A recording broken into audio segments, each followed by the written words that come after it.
I went to casino, made some money, and I thought, oh, I'm really good at it. Don't we all when we have those experiences? And I lost everything. Luckily, I've stopped. So I understand the feeling that comes once you're in that trapped in that.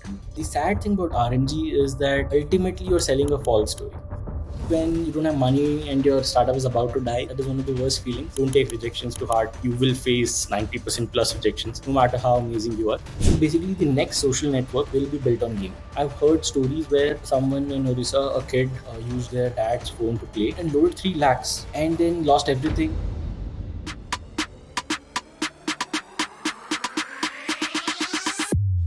Welcome to the India Opportunity Podcast. Our guest today is Rahul, the co founder of Simple Viral Games, which is the TikTok for instant games. He has worked at multiple unicorns in India, such as Khatabook, Apna, and Hike. At Khatabook, he was the first product manager and played a key role in scaling the company from 10 million monthly active users and 60 million in user base. He's a graduate from IIT Madras and has also built a VR gaming company previously, and our most recent addition to the portfolio at SSV, my family office. Excited to dive into the gaming industry today and share deep insights with all of you. Rahul, welcome. How are you doing today? Hi, Shrishti. Thanks for having me over here. I'm doing great. Excited to be talking to you. Awesome. Let's get started. So, Rahul, I want to start from the very, very beginning. Keeping your work identity aside, tell us about your early years. What were you like growing up? Right. So what I've heard from mom and other relatives and friends is that I was a very naughty and high energy kid with lots of curiosity. I think is a common trait.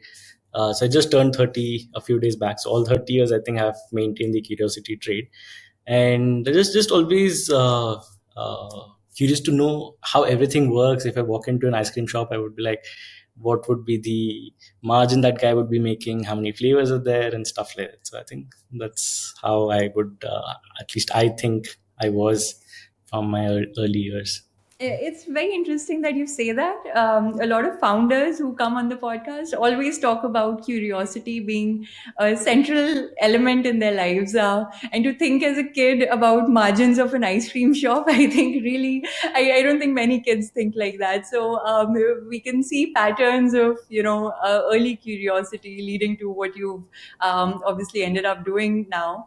But you have built products at several Indian unicorns. Unicorns for the audience are companies that are valued at $1 billion. Some might even call you the unicorn whisperer of India.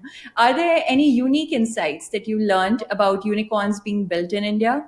And what have your observations been about having played key roles in building some of the most scaled products in India? And while there's so much hype around the unicorn status, in your opinion, does the unicorn tag really matter? Interesting question. And yeah, I've been lucky to be part of three amazing companies which happen to be unicorn, which is a $1 billion valuation. But that truly means nothing when you're inside the company. The only advantage is that you have a lot of resources on your end and you are ahead of the competitors. So the best talent and you is actually in that place as compared to the competitor. And the problem you're going after, you basically have the best shot at solving it, and you're also ahead in terms of, say, the user acquisition or the product features compared to the competitors. So that is how it looks like working at a unicorn. That is, you're ahead of the curve. And but in terms of so I joined Hike in 2016 and that was when they raised 175 million from Tencent, and they wanted to be the WeChat of India, which is what excited me, and I joined them. Uh, it was a great challenge. They gave their best. We all put together some amazing products there, but unfortunately, we lost. WhatsApp won because that's the power of network effects. Even Signal tried to compete with WhatsApp, right? But it doesn't happen. That's the beauty of network effects. But coming back, so in India, I think Ola's and Flipkarts were the first companies that actually put startups on the map of everyone, right? And it's been not more than 10 years or so. So, and luckily in my career, when I started, that was the boom. Startups in India were exploding. So I got a chance to see startups in India and join pick and choose the ones I wanted to join. But the best part I would say is, as I said, resources there. But because we are so early, there are a lot of mistakes also that happen within these companies and in other companies as well. Because once you have too much resources on your end, your focus goes away. You start to spend on unnecessary things, and you also start to think this is unlimited, right? Like you can keep raising 100 million after that, and as we saw, it did end at some point in time. But better late than never, at least now, for people actually building businesses, which is what a company is meant to do. But as I said, it's the best winner here is the end consumer, because whatever we did, all the VC money or all the effort that the teams put in was to make the life of the Indian consumer better. So luckily, in the last 10 years, every Indian consumer has benefited, maybe at the cost of VC money, but finally it's all tying up now. The discounts are going away. Real businesses are getting built now. So it's a good journey, ups and downs. It's never a smooth curve or a line, right? So, but it's been a fun journey. Yeah, it's so true that you say that. I think, a lot of people pay too much attention to the unicorn tag, but often forget that valuations don't matter because they are literally paper money. But what really matters for, these startups who end up raising capital is the talent density they're able to build, because the best talent is attracted to, companies which have been able to differentiate themselves. It could be by building, products that have massively scaled or raising excessive funding. But at the end of the day, the business discovery aspect of it, to really build a core business model which can sustain not only the valuation but also companies monetization strategy and actually help the business make money at the end of the day, is what matters, right? And I think the other important aspect that you highlight, that customers' lives have improved significantly. I think that has been the core theme that we've noticed across different sectors, right? Where as there's been so much VC money which has been flooded into the market, it's not that all companies that raise capital have benefited immensely. They might have or might not have also, because sometimes when you raise too much capital, you actually get trapped more than you get helped also. But the Indian consumers are the real winners here, because their livelihood has improved significantly with so much digitization happening. I think India as a country has taken many leapfrogs ahead, and it's been an exponential growth in terms of customer experience. Now, who does that and who continues to do that, I think, is the name of the game, which is what we're playing as investors and as founders as well.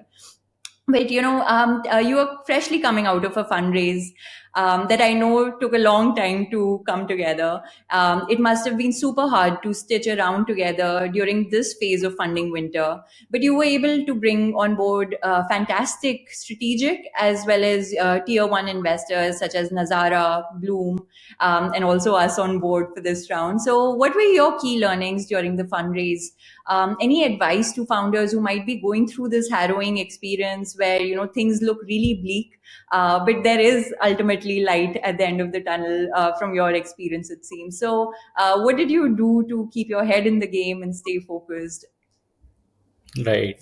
No, interesting question. So it definitely took a lot of time, and there's a difficult market to raise, and it's actually a very good thing, because every investor now questions you very deeply. That helps you uh, go back to your drawing board and understand the unfinished parts in your head in terms of how you're going to approach, say, these stuff, or how you're going to differentiate, or your business model, everything basically, right? So earlier, say 2 3 years back, I know folks who just with the pedigree and ideas got term sheets in like 2 3 hours of having the first VC call, which is insane, right?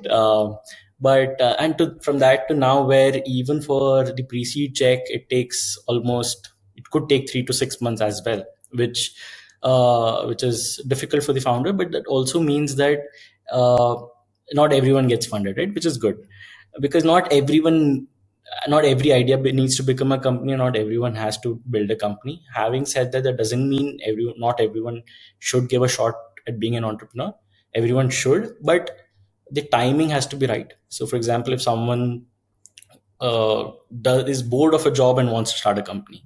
Right? Earlier, they used to like, okay, let me just start up, raise a couple of rounds, do a secondary, and my life is set. So that is how the mentality was, and I still read stuff on Grapevine and all. But now what has happened is that survival of the fittest, right? And the ones who really want to be in the game for building a company, for solving a problem, only they are left at the end of the day once you're filtered by all the investors. But having said that, good thing is if you're in the game, you're already always speaking to folks. You don't take rejections to the heart. Don't take it personally, but also understand that hey, the other person might also have lot more constraints now in terms of writing a check. Earlier, because uh, capital has to flow from somewhere, right? So it's at every point it is getting scrutinized, or it's not flowing as freely as it was earlier, right?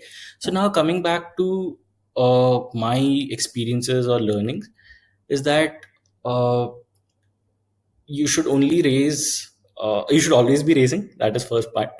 That because the number one job of an entrepreneur is to ensure the company survives. Yeah. And so you could do it in a couple of ways, two, three ways. One is keep the burn low, uh, give a lot more ESOPs and keep the cash component low in the start. And that also helps you to build folks who are really in this for the long journey.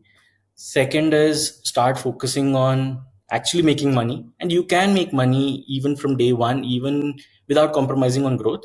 Uh, People might think, hey, you lose focus and stuff like that. Not really. There is a 5, 10%, 20% bandwidth you can always carve out and actually build cash flows, which could not need not be your primary one. As you scale, you can maybe build something much better, which could actually become the VC backable business model. But having a revenue channel early on gives you the discipline of actually building a business, maintaining a P&L healthy, uh, and stuff like that. But the other thing was, as I said, survival is the number one goal. You need to always ensure the company doesn't die out of having no runway. Yeah. And there's no right answer of how many months runway you need to have: 6 months, 12 months, 24. There's no right answer. But for me, what I think is, after having done a couple of startups, you don't want to be in a position where, because of outside factors beyond your control, you are getting a bad deal, right? So if you're proactive, if you go to the market even before you need money, then you can basically figure out who you want to work with, right? And that's why, as you said, we have been lucky to get folks who are really good and who we really wanted to work with, and who are in this for the long term. So that makes our journey also easier. So since our pre-seed round, the folks like WH, Eximius, Point One, Force, Karthik, but everyone has been so amazing. Like, they're always there when I need, but they don't make our life difficult in terms of poking unnecessarily, right? So that's very helpful for a founder. And I know a lot of folks who do more harm than good by being on the entrepreneur's side. So that's in that way we've been lucky. So my only advice is be proactive, be don't take rejections to heart. You will face 90% plus rejections, no matter how amazing you are. And that's actually useful. So you can use each of that feedback to basically make yourself better and go again, and maintain relationship with every person, because there's no hard no. As in, someone who has said no can turn it into an yes. If you keep sharing proactive updates, show how you progress, that also gives them more data points to evaluate you.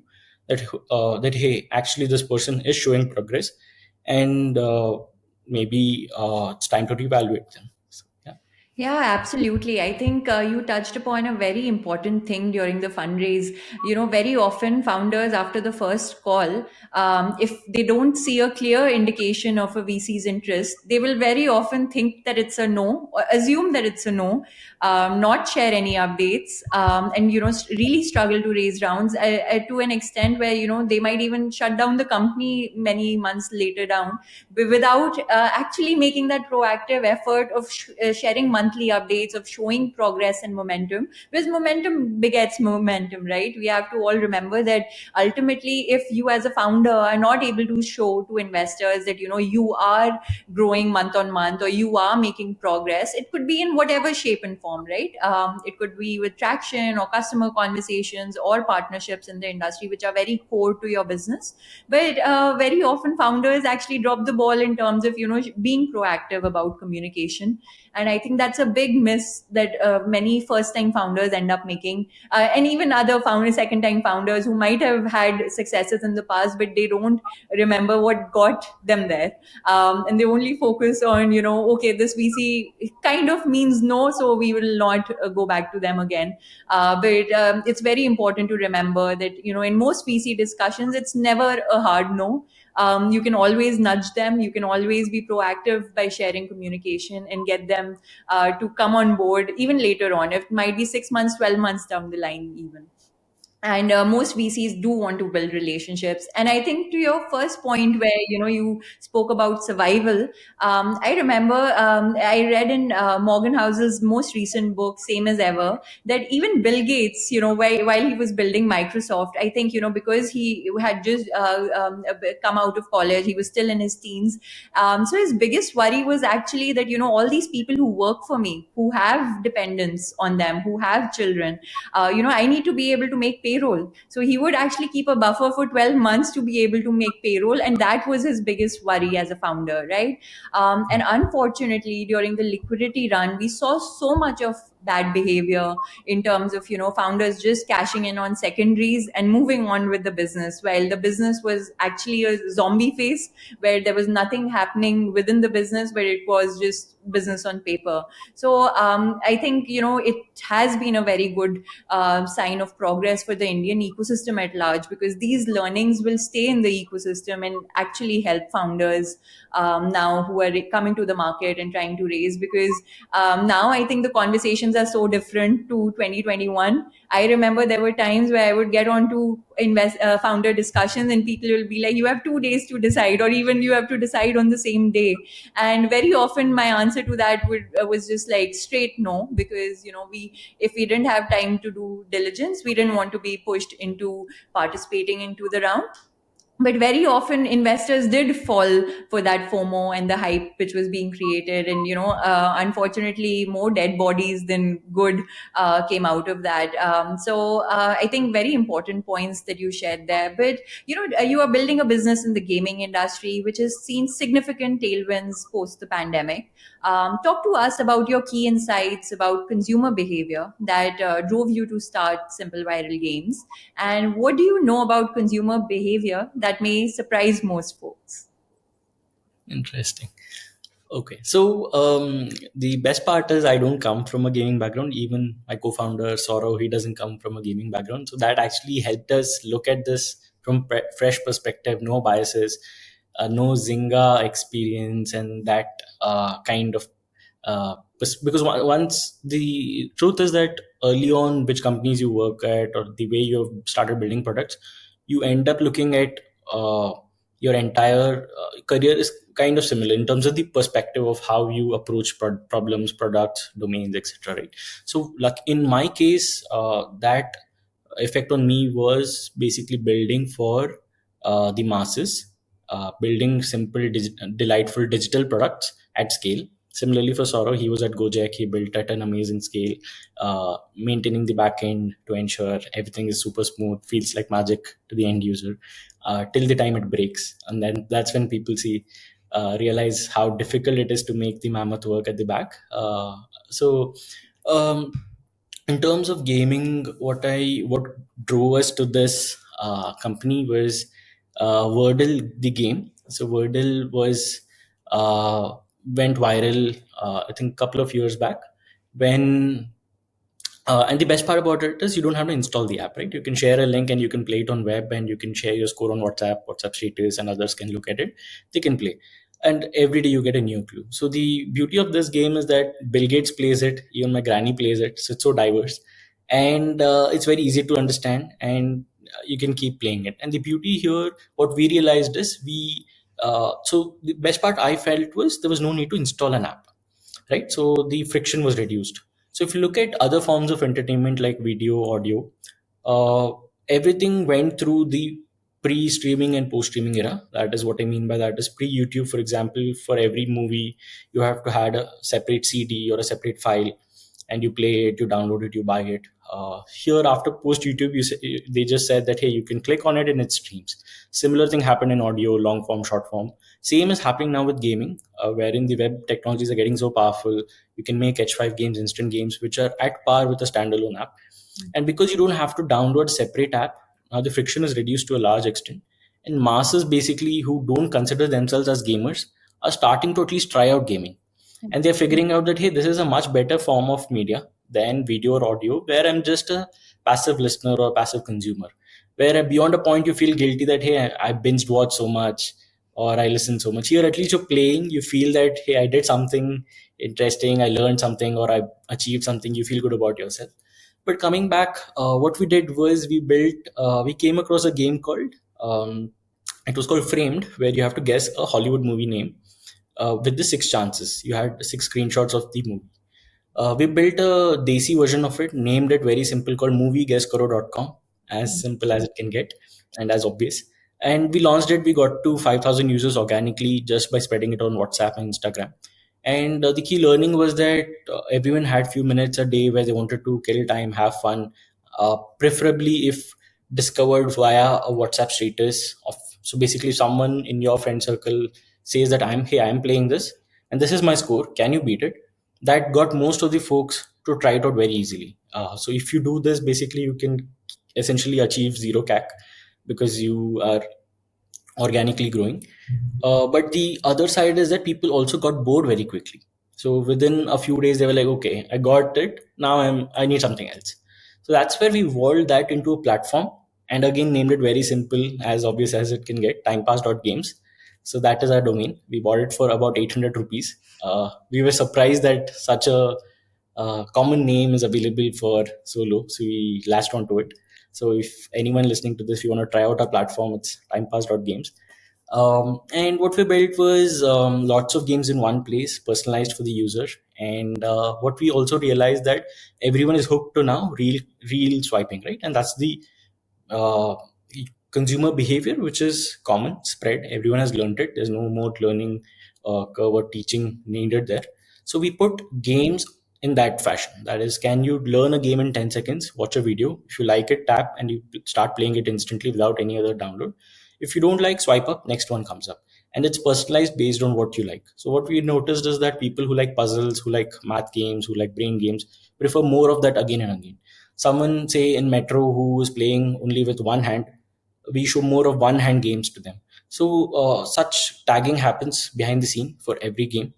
And we noticed that before falling asleep, people want soothing games. There's a game called Fruit Merge Watermelon 2048, which is you tap tap tap and two fruits become a bigger fruit. Finally it becomes a watermelon, and you'll be surprised it has 55 minutes average playtime. So Wow. people do that, and it helps them fall asleep because it is like a meditation. What I realized is people don't even realize they're playing. While they're doing it, the entire day's thoughts are running in the background, and by the end of the game, they are now have a good clear head and they fall asleep. So what we do is in our platform, soothing category comes up at the top in the night. Time based, person based, location based. We keep tweaking the discovery. Now, other part was, as I said, one was making installing an app was difficult. The other part was if you go to Play Store, top 10 games mostly have been the same in the last 10 years. That is Temple Run, Candy Crush, Ludo King, all these ones. So it's like Power Law, right? The ones who get downloads, they get insane, a billion plus downloads, which is awesome.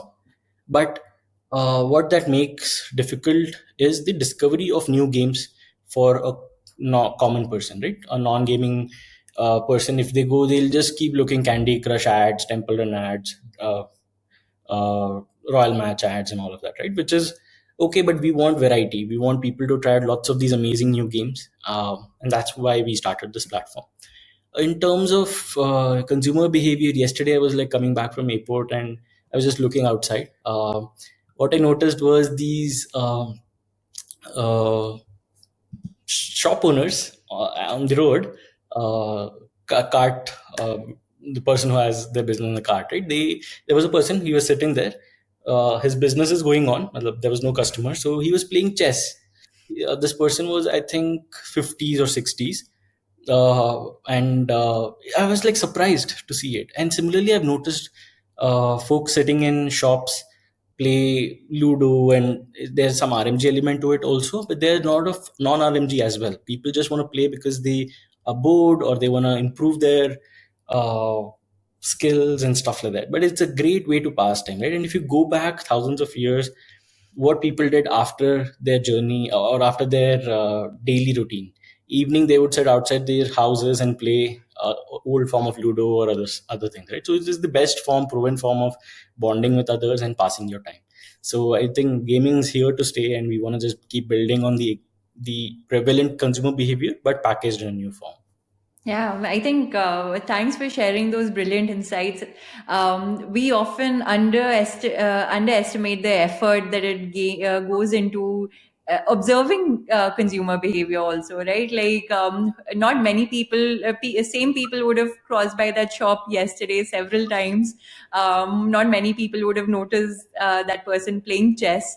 But it is truly the DNA of a founder to always keep eyes open and observe these kind of insights which are happening around us all the time. But you really have to tune in and pay attention to what's going on around you and how people interact with the world around them. I think that's the best way to really form and build products, and also removing friction as much as possible for your end user, right? Because some games are really fantastic products as standalone games, but if you never get discovered, or if you never actually are able to crack distribution, then your product ultimately ends up suffering because you cannot keep sustaining it for too long. So because you're a founder in the gaming space, you must have a view on the real money gaming space, since you touched upon that also, versus the hyper casual space that you chose to build in. So, what do you think is the real opportunity in the gaming sector? Where do the profit pools really come from? If you zoom out and think about the macro picture of the gaming industry at large. Sure. So I am a person who doesn't go by a lot of these reports and all, because I don't really understand them to the depth, because I feel they're all made up to some extent. But having said that, most of the reports say that gaming is going to become bigger than movies and songs and all of that put together. So I'll agree with this. But the point is that gaming is going to become massive. One amazing article that we read before me and sort of started this journey was Anderson Horowitz's article about instant games, which says future of gaming is instant. Where what they say is, uh, I don't know the number of billion. It was like a 4 billion people gaming board is getting created, and everyone becomes a gamer. So if you don't take instant games seriously, you're missing that. Which means, like as I was saying, right, like earlier days, outside your home in your village of 4 or 5 or 10, 15 people max was your pool you could play with. Now soon it'll be like any person on the planet you can play with. You're all part of the same board, and you can build games for this community. And So it's going to be super fun, because as I said, gaming is a proven way to bond, to spend time, to really make sense out of this life when you have a lot of free time. uh, Now coming to RMG, I have been an avid gamer in terms of I've lost a lot of money at casinos. It's that high is just too difficult to restrain. Luckily, I've stopped because so this was very early. Like I was, I don't know. I think 20. Went to Macau's casino, and beginner's luck, made some money, and I thought, oh, I'm really good at it. And then I Don't started we playing. all when we have those experiences? And I lost everything. And then I was like, I went to mom and I said, please give me, like, I don't know how much, 5,000 more or something. I'm sure I will make it double, I'll make it triple. So I understand the feeling that comes once you're in that, trapped in that loop, and you are not yourself anymore. So the sad thing about RMG is that while it's a good pastime, you can make some money, you can pass time, it's fun to do all of that.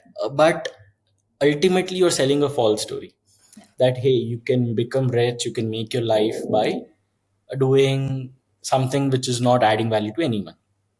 So while all these jackpots and all of that have been there from a long time, lotteries, even though in UAE people do it, but that's like a pastime, right? Like they buy a ticket and they just keep it. They keep doing it for 20, 30 years, and maybe if you're lucky, one day you get it. But here, what happens, and there's limits to it, like how much you can buy and all of it. It's regulated to an extent, right? But here, what happens if it's digital? I've heard stories where someone in Orissa, a kid, used their uh, dad's phone to play. And kids are smart nowadays. Parents are struggling with digital products.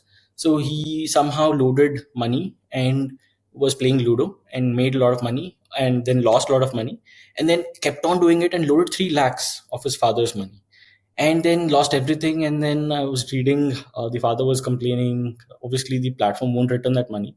Uh, but such are the stories. And uh, so what my take on RMG is that it's great. It's an amazing fun category. I continue to play some harmless games, Ludo on Zupi or Call Break on High Crush. These are all fun.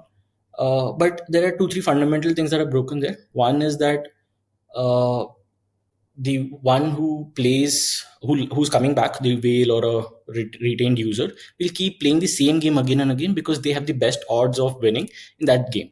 So they don't want to try out a new game. So that is the first thing in RMG. In like unlike our platform where people get bored and they want to try out a new game, in MPL that's the question people ask. Hey, there's MPL, Winzo. How can time pass games survive? There by luckily for us, like people don't want to try out new games. The one who actually generates money for them. You can keep burning. You can say that I have 100 million users. You can keep getting folks, but the ones who actually get you money, who have positive uh, return and high LTV, those folks are the ones who keep playing few games really well. Now, the other thing is what drives you to RMG, right? Which is greed, and which is not a great emotion to play on. So that's why we have stayed away from it because also there are big enough players in it, and we never really believed in it. But I felt uh, they just became way too big, and regulation had to come in. I don't know if 28% is the right answer to it, but again, I think they will find a middle ground, and I don't know what will happen there. But Probo is also doing pretty interesting things. That is, you can bet on virtually anything. Yeah. Again, I tried playing it, but I stopped beyond a point because I was loading way more than money than I should. And that is the loop which we all fall in. So, unlike there is a founder like Zeroda who warns actively people saying that, hey, this is futures and options, don't do it on their own platform. If someone like that, good ethics, builds RMG apps saying that, hey, you only have X amount daily cap, beyond this, we won't let you do it. Or like PUBG says, beyond 2 hours, hey, don't watch it, or whatever, then I think it could be healthy. But there should be a very strict monthly or a daily cap beyond which folks should not be allowed to do it because or else many people will be pushed to even poverty, I would say. Axie Infinity also one Web3 game where people were doing this in Southeast Asian countries, and they spent a lot of time and lost money and all of it. But coming back, I think the profit pools really will come from platforms because the new age platforms, Play stores and app stores have become way too big.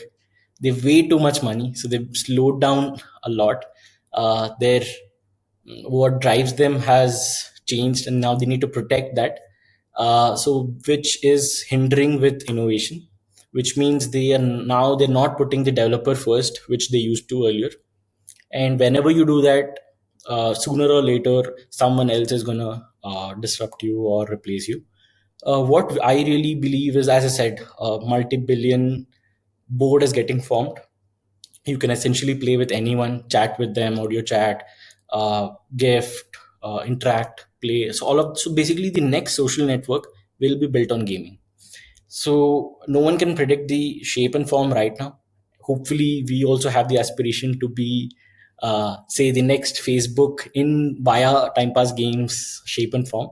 But one step at a time. Today, we really want to focus on adding value to the user, making sure they want to come back every day, We started with solo playing games, which is great. Now we are moving to social player games. We want to have the best social experience where you can play with your friends as well as strangers, where if you have a link, you share it over WhatsApp.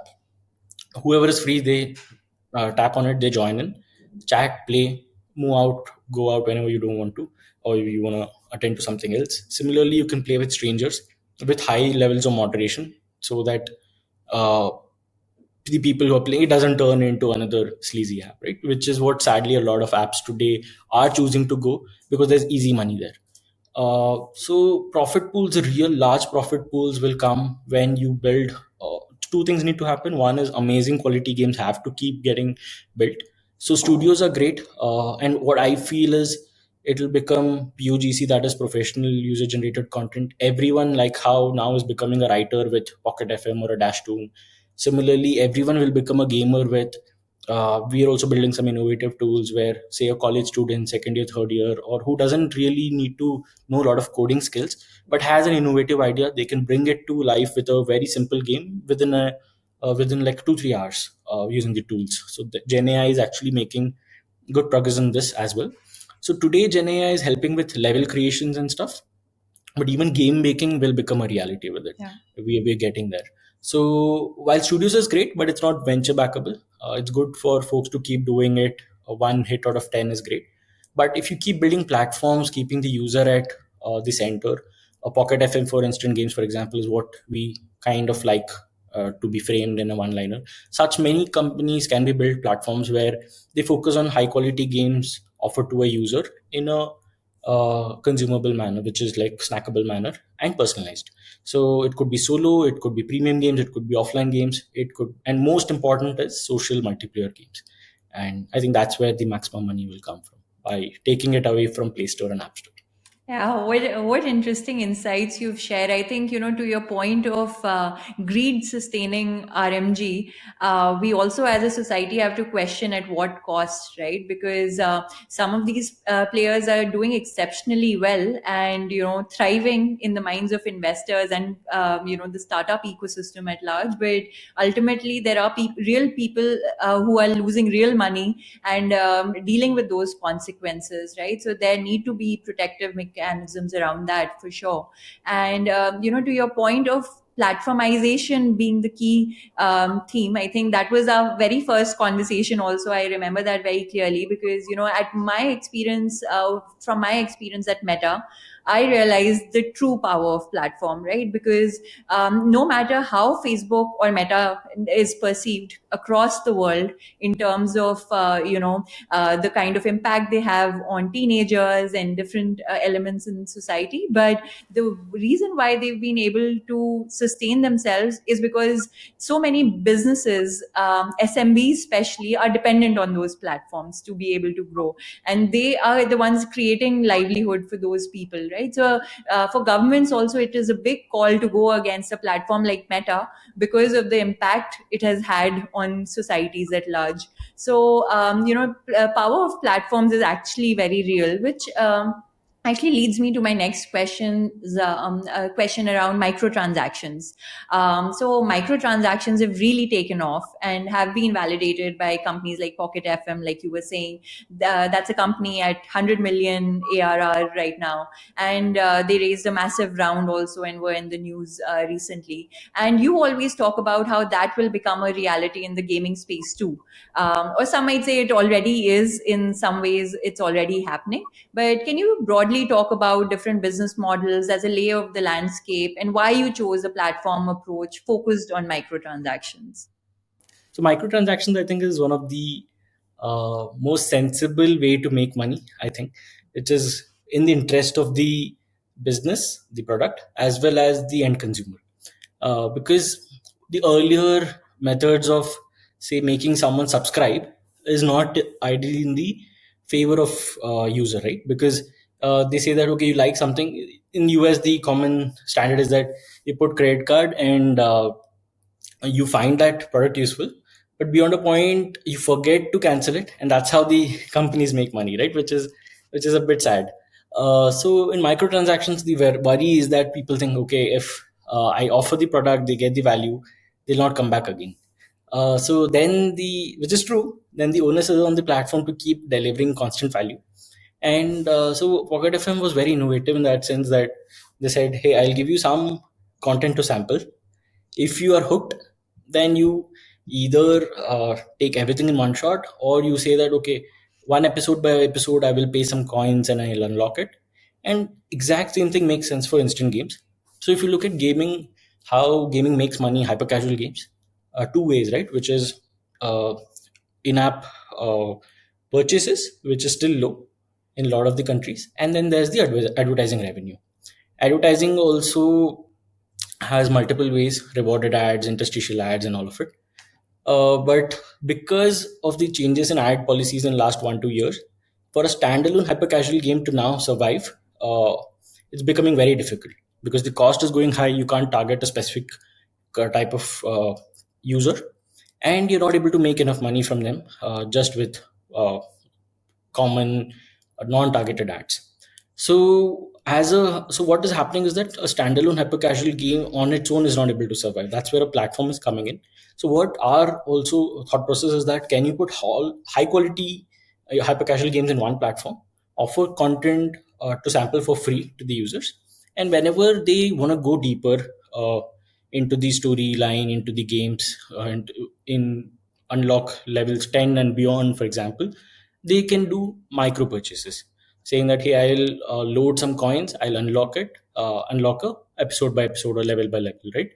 And you can have multiple ways. One is games which are completely free, then there are premium games, and then you can also buy elements which can work across games.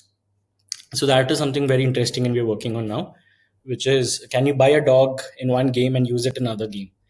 Can you use your characters across games? So stuff like that we're building. And so Pocket FM has been like in a pre-seed deck. That was a line that we're building Pocket FM for instant games, and that worked well. And not, it was still doing well, but I think masses didn't know about it. So we got excited because the way they were approaching it, and we felt if an audio content, which is, I would still term it as niche, long form audio content. Not everyone has the time for it, but someone who likes it, they keep on listening, which is great. But if that can do so well, and there's such a big market for it, gaming can be way, way, way bigger. But there are obviously products like Roblox and others. But I think there's still enough white space in building for the real massy customer who doesn't term themselves or look at themselves as a non-gamer, as a gamer, right? They identify themselves as a non-gamer. So that is where I think the massive opportunity is, and we're going after. And there'll be multiple companies which will go after it. It's not like winner takes all. That is also one good thing about gaming. And but each of these companies can become massive in itself, and it's just going to be exciting. Best part is India is leading, unlike other domains. There we are not years behind other countries. We are at par, or even building now high quality games which are really pushing the bar globally. And you can build, like, I know studios in Gujarat, uh, and you would not, you would be like very unassuming, right? They're building products which are being used by millions of people across the globe, and they push products which instantly starts getting used by users in the US. So it's crazy. It's and The middle-aged women in the US who have a lot of time and disposable income, they love games. They spend a lot of time and money on games. It's a good pastime. Similarly, all the masses, for their requirement, that is either playing in a metro or during your commute or when you're bored at work or before falling asleep, all these use cases will be catered to, and it will be served to the user personalized way. So I think, yeah, it's an exciting way to make money, which is not difficult for the end user to pay, and also make sure that a real business with real revenue and profit can be built by a gaming studio. Yeah, absolutely. Because I remember a time where everyone used to say that, India is not known for quality. Indian founders don't understand how to build games that can compete at a global level.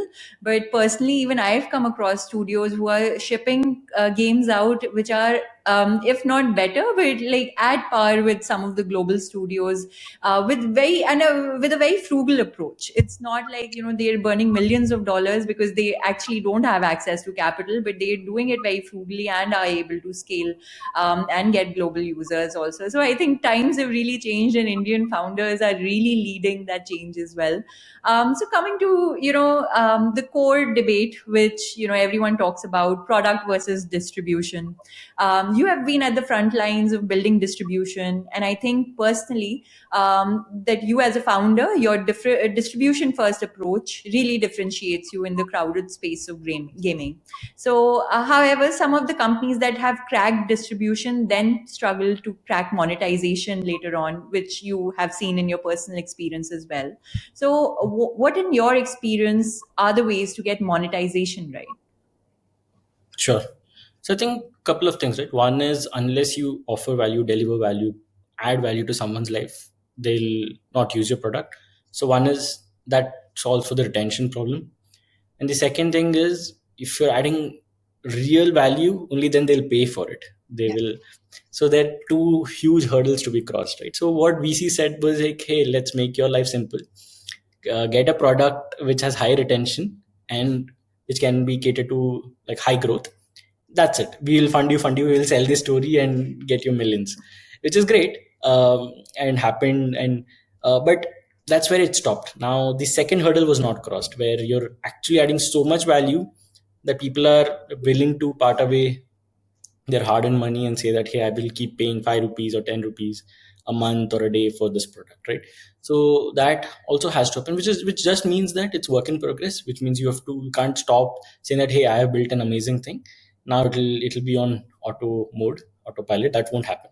So product versus distribution, what I have understood is that, for example, at Khatabook, we got a very good retention product, the Udar Khata feature, which was before I joined, and that's on that is where Surge funded, and then Peak 15 basically did the Series A and all of that. And what they did understood here, the beauty is that unlike a Swiggy Zomato or other things, here once there's an entry cost, right? Because you enter data and all of it. So there's a switching cost. You can't move to another platform very easily, like we do for the consumer apps. So there the retention was real. So then the goal was to just keep acquiring as many small businesses as possible.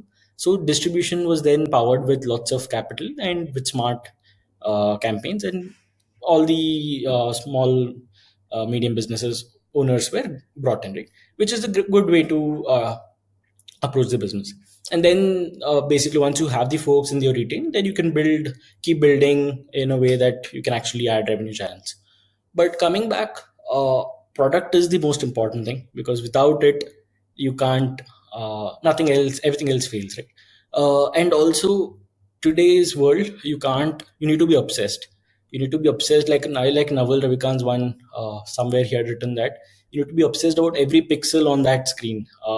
Whatever goes, all of that has to be very very well thought through.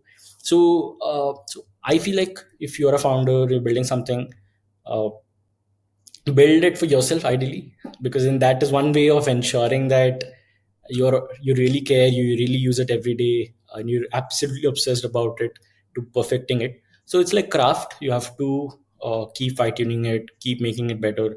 You try out 100 things, maximum will fail, no matter how data backed, how many amazing observations you have.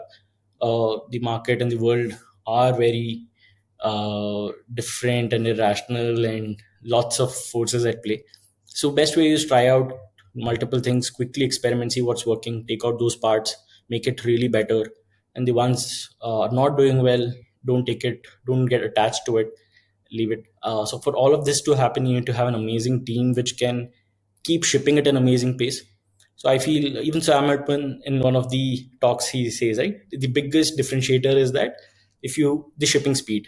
So if you're able to ship high quality products every week, again and again and again for a year, 2 years, 5 years, then basically that is what differentiates the one that makes it versus the companies that didn't.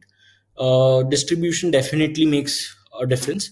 And in time pass games also, while retention is an ongoing problem, revenue monetization will always be an ongoing problem that we'll keep tackling. What we said that we will always keep CAC low. So we have 1.9 rupees CPI, which is I think the best in market. And how we do that is by just relating to the common person. That is, if someone who doesn't have interest in gaming, who doesn't identify themselves as gamer, uh, comes across our ad, they will still feel like, okay, hey, this ad is talking to me. So we show one game's gameplay. It could be a Krishna jump, it could be a bottle flip, games that have worked already well. We show that game, and then we say 100 games in one app. So this somehow catches user attention. They are like, okay, great. So I don't have to install 100 times or 10 different apps.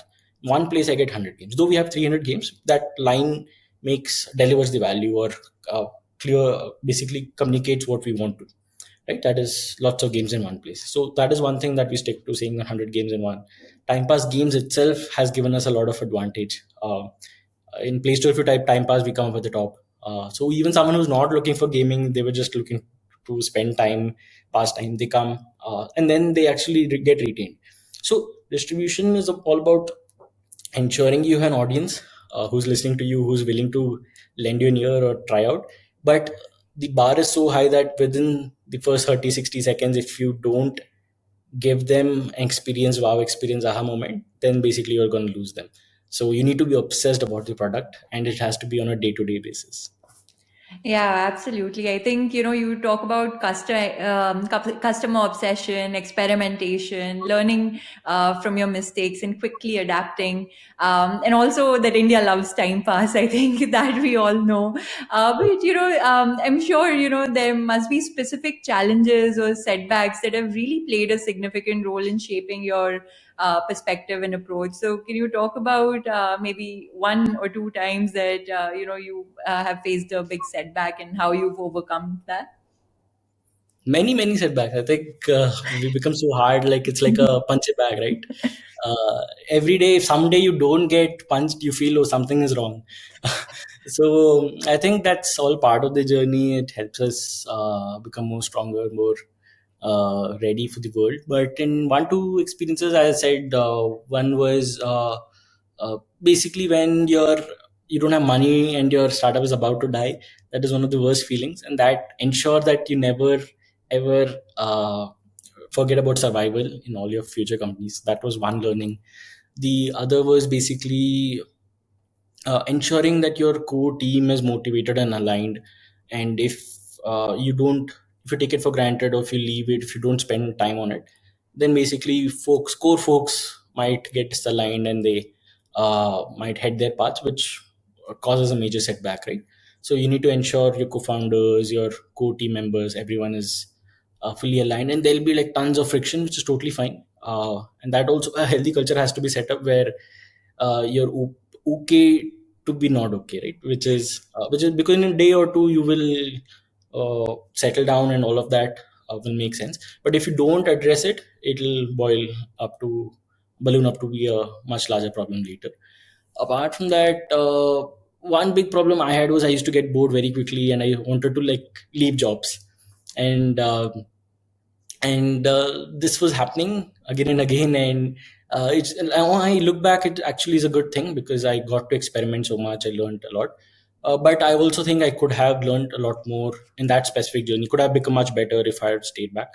So what helped me was when the folks gave me that entrepreneurial leeway, let me work like an entrepreneur with entrepreneur mindset in my job, and that was given from the upper management. That helped me a lot.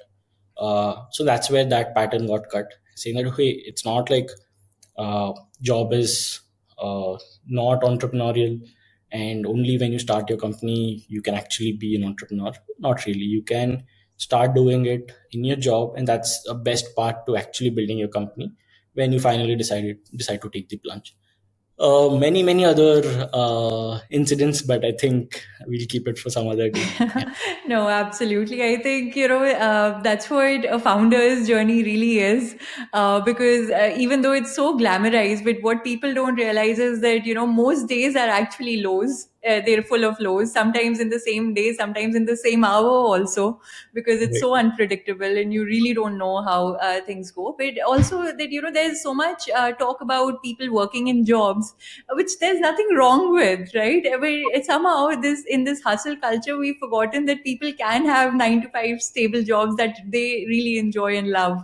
So not everyone needs to start up, and not everyone needs to become an entrepreneur to have live their best life, as they call it, right? But unfortunately, the glamour around it, people don't realize what a founder's life really is. So, Rahul, last question. We're at our last question. So, looking ahead at the age of 80, I think Jeff Bezos uses this regret minimization framework, right? He thinks of himself at 80 years of age and thinks about his life backwards. So, reflecting on your life journey, what were profound insights that you can share? Specifically, distill it into one significant learning, one regret, and one pivotal life decision. Awesome. So, firstly, I'm not that old. So, first I'll share because he's now nearing the end. I just turned 30. Hopefully, he's also not nearing the end. I think the world can use more of him and his talent. But just think of yourself at the age of 80 and look back. Yeah, so it's interesting. So two aspects to look at it. One is I believe in reincarnation and all of that. So in effect, we are millions of years old.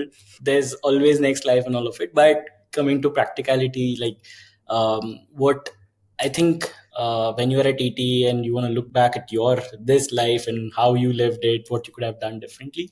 One there's no pivotal one life decision. I think marriage is one. I feel uh, because you're gonna be with the person throughout your life. I was lucky to marry my crush, school crush, so that worked out in my favor. So I think I feel marriage is one pivotal life decision, and there's no perfect right answer. You have to make it work. One significant learning, one regret. It's a little difficult. I would say regret again is the same standard answer that most say, that not having tried, not having done that, not is the biggest one, right? So it's okay. You even if there's a short term loss, it's worth trying that failed venture, worth trying that course, that expensive course you wanted to do, or that trip, or an experience. I think we should do it. We should allow ourselves that freedom to do it. And one significant learning is it's all about compound interest. Like if you whatever you do and day in day out, moment by moment, is what all finally adds up to. And so if you're curious and you want to keep learning and keep adding value, then basically you're sorted. You keep doing this again and again and again, you'll finally end up building something of value for sure. And if you create enough value and then you're able to capture it, you'll also become wealthy in the process. Love it, because compounding, and I don't think we've spoken about it before, but that's also my life's guiding philosophy. So, totally with you on that. So, last segment now, the rapid fire. Try to keep your answers very quick and short, and say whatever comes to your mind first. So, are there any books, podcasts, or resources that you have had a profound impact on your career? Early on, I think I had read Rich Dad Poor Dad, and now in between Intelligent Investor. Naval Ravikant's Twitter posts were tweets were very very impactful. Recently, Sam Altman's post from Startup Archive channel. So that is what I'm following to. So these Right. have left a I profound think impact. Naval has the biggest fan following across the world now. So, one professional and one personal goal over the next year. I've not really made that, but one personal would be uh, learn, become really good at a sport, maybe tennis. I want to like become really good at it. Professional would be to it's more on the revenue bit. I want to like increase it multifold to an extent where we start making profits, so not burn money. So that is on professional. Okay. And if you were to write a book about your life, what would the title be? Funnily, I used to do this in college where I had already chosen a name. It's called a game called Life, and so I think life is a game, and we all figure out how to play. So a game called life. Yes, that's what How it is. ironic that you're also building a gaming company now. Yeah. So, and what are you most proud of? Oh, interesting. I think I'm a good son now, a good husband, hopefully a good father in future. I think these are the things that uh, I can think of now that you ask this question. So I think those are the things that really matter. Awesome. And last thing, what's the kindest thing anyone's ever done for you? Wow. Uh, no specific moment I can recollect, but there are a few times that has happened where a stranger has actually helped, offered help without even me asking. And those were the situations where I was like, wow, and we should repay it by maintaining anonymity when we help. So that when someone helps without revealing the name, without asking for it, that's the best. Truly, I think pay it forward, and that too, when coming from absolute strangers, that can have really profound impact on anyone's life. But Rahul, thank you for taking time out today. I think it was fantastic. Got to learn so much about you as well, and this was fantastic. Thank you for taking time out. Thanks for doing this. I think it was fun. Folks should do this more often. Awesome.